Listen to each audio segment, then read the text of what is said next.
Think different. Two simple words, yet they shaped the future. This is the story of Steve Jobs, the visionary, the rebel, the genius who changed the way we live, work, and connect with the world. Stephen Paul Jobs was born on February 24, 1955, in San Francisco, California.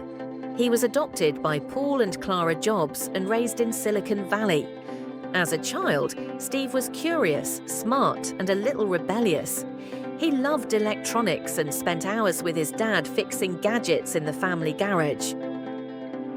In high school, he met Steve Wozniak, a brilliant computer engineer, and the two instantly clicked. This friendship would eventually become one of the most famous partnerships in tech history. Jobs enrolled at Reed College in Oregon, but dropped out after just 6 months. Still, he kept learning, attending calligraphy classes, exploring Buddhism, and traveling to India in search of spiritual clarity. These experiences would shape his minimalist design philosophy and intense focus later on.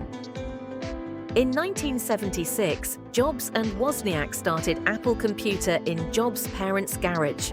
Their first product, the Apple I, led to the breakthrough Apple II, a massive success that kick-started the personal computing revolution.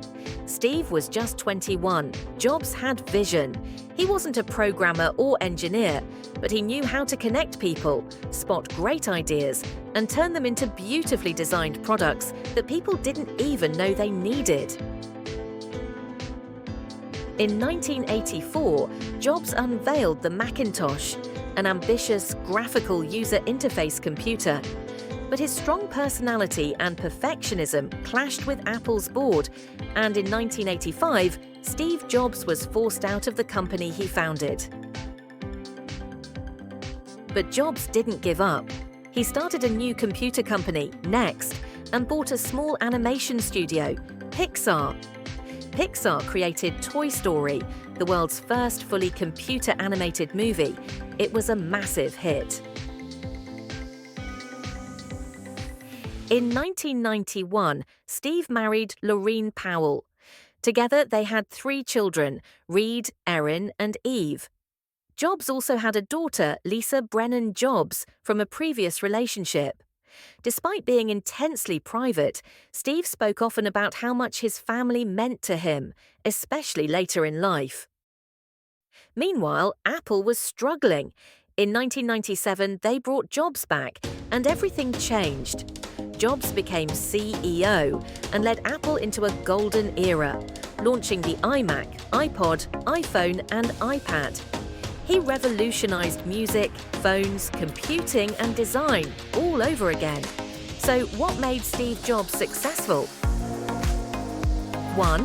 Vision. He saw the future before others did. 2. Focus on design. He believed products should be beautiful and intuitive. 3. Persistence. Even after failure, he kept building. 4. Perfectionism. He demanded the best. 5. Belief in the impossible. He challenged limits again and again. In 2003, Jobs was diagnosed with pancreatic cancer. He fought the disease for years while continuing to lead Apple. On October 5, 2011, Steve Jobs passed away. He was 56, but his legacy lives on in every iPhone, every sleek design, and every bold thinker inspired by his journey. Steve Jobs didn't just build a company, he built a mindset. His story reminds us, if you think differently, if you stay hungry and stay foolish, you can change the world. Thanks for watching. If you enjoyed this video, like, subscribe, and share it with someone who needs a little inspiration today.